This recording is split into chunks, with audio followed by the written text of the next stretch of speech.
শিক্ষামন্ত্রীর গাড়ি ভাঙচুর, পাল্টা ছাত্রকে শিক্ষামন্ত্রীর গাড়ি দিয়ে রক্তাক্ত হয়েছে পড়ুয়া, কি বলবেন?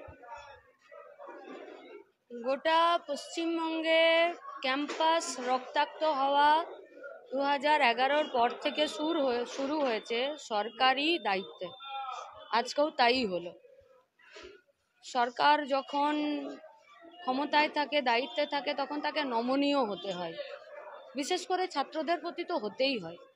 তাকে আরও বেশি দায়িত্বশীল হতে হয়, তাকে মানবিক হতে হয়। এবং সরকারের তো কাজই এটা যে আমার কাছে কি দাবি আসছে, সেই দাবির পরিপ্রেক্ষিতে আমার কাজ কি হবে, তার কতটা দাবি মানতে পারছি।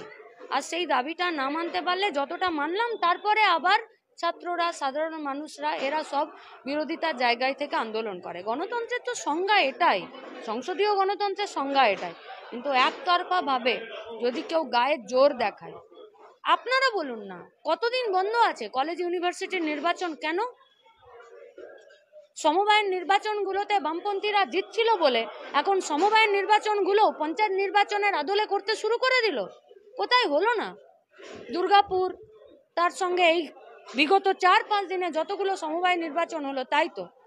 এবং এটা তো আমরা প্রথম থেকে বলে আসছি যে সরকার যে ভূমিকা গ্রহণ করছে, তাতে সরকার গোটা রাজ্যের মানুষকে নৈরাজ্যের পথে যেতে বাধ্য করছে।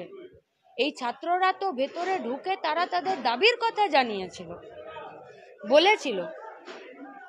এরা সব মুখে বলে, নোটিফিকেশন জারি করে না। ফলত ছাত্রদের দায়িত্ব সরকারকে নিতে হবে। স্কুল কলেজের নির্বাচনের, ইউনিভার্সিটির নির্বাচনের দায়িত্ব সরকারকে নিতে হবে, করাতে হবে, গণতন্ত্রকে প্রতিষ্ঠা করতে হবে। একটা অগণতান্ত্রিক ফ্যাসিস্টিক কায়দায় চলা সরকার সম্পূর্ণ দুর্নীতিতে যুক্ত আছে। সেই সরকার পারে নাকি একটি বাচ্চা ছেলের উপরে গাড়ি চালিয়ে দিতে?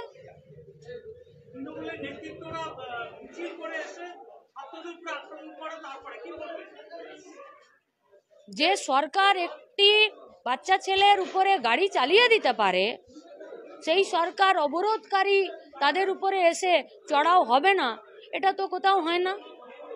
আর এটা কি আজকে যাদবপুরের ক্ষেত্রে নতুন নাকি?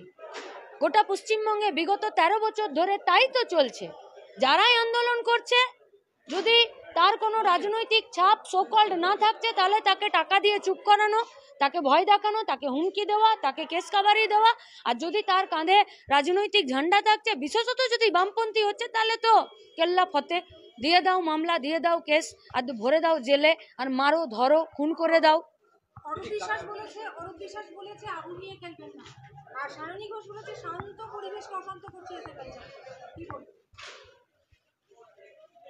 একটি শিক্ষামন্ত্রী, তিনি একটি বাচ্চা ছেলের উপরে গাড়ি চালিয়ে দিলেন, এটাকে যদি উনি শান্ত পরিবেশ বলছেন, তাহলে আমাদেরকে ভাবতে হবে যে আমরা কাদেরকে এমপি করছি।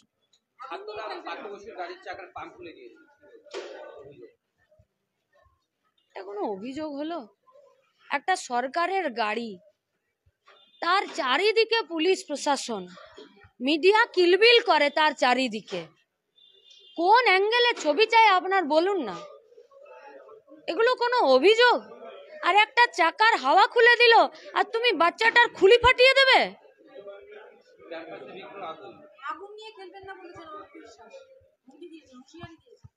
হ্যাঁ, আমরা তো দেখেছি পশ্চিমবঙ্গের বিভিন্ন জায়গায় বগটুইতেও তৃণমূলের আগুন নিয়ে খেলা দেখেছি আমরা।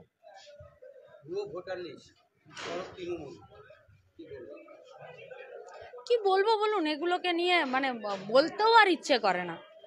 যারা দায়িত্বে আছে তারাই যদি বলে ভুয়ো ভোটার, তাহলে আর কোথায় যাবে?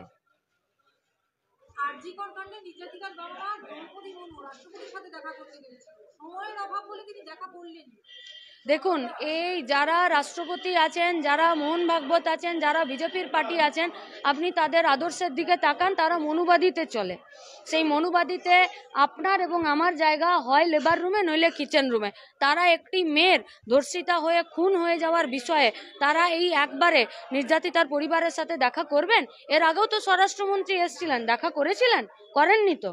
যেদিনকে মোহন ভাগবত এসে বলে দিয়ে চলে গেলেন যে আরজি কর কাণ্ডের এই রাজ্যের মুখ্যমন্ত্রী যা স্টেপ নেবেন আমি তাদেরকে সম্মতি জানাবো, তাদেরকে সমর্থন জানাবো, তারপরের দিন থেকে বিজেপির নেতারা কোথায় ছিল?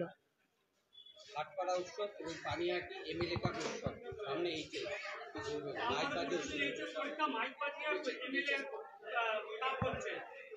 পুলিশ কোথায়? আইন শৃঙ্খলা ল অ্যান্ড অর্ডার ঠিক করবে কে? আপনি? আমি? আপনি খবরটা তুলে ধরতে পারেন, আমরা জনমত গঠনের জন্য মানুষের কাছে যেতে পারি, কিন্তু এই সিচুয়েশনগুলোকে কন্ট্রোল কে করবে? পুলিশ তো। তাহলে পুলিশ কোথায়? কোথায় পুলিশ?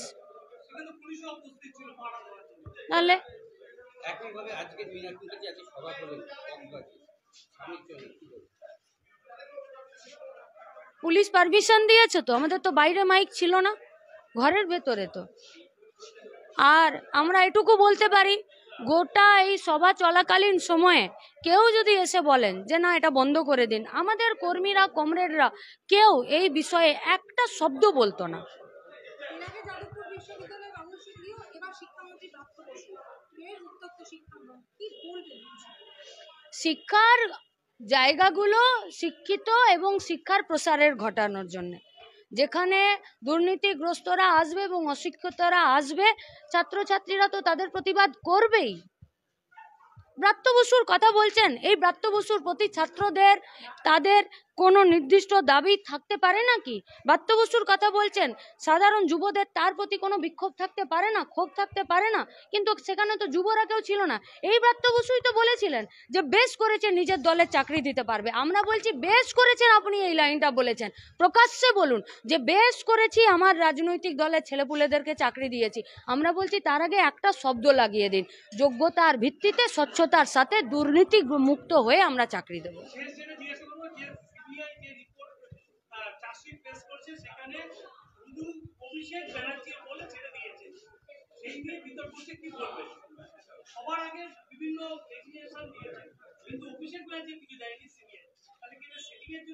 দেখুন, লাস্ট 2 মাসে আমার কাছে যা সমন এসেছে, আমার নামের পাশে আমার বাবার নাম এবং আমার ঠিকানা দেওয়া আছে। অভিষেক ব্যানার্জির সাথে তার কিসের সম্পর্ক যে তার বাবার নাম এবং তার ঠিকানা দিতে পারছে না, সেটা তো সিবিআইকে বলতে হবে। খুব ভালো প্রশ্ন করেছেন। আমরা বলবো অভিষেক ব্যানার্জিও এই বিষয়ে তার নিজস্ব শ্বেতপত্র বা নিজস্ব ক্লারিফিকেশন বলুক। ওই সারাক্ষণ কাঁদুনি গাইলে হবে না যে আমি ওইদিকে যাব না, কেন আমার নাম বলছে, আমি ফাঁসিতে চলে যাব, সব বলে লাভ নেই।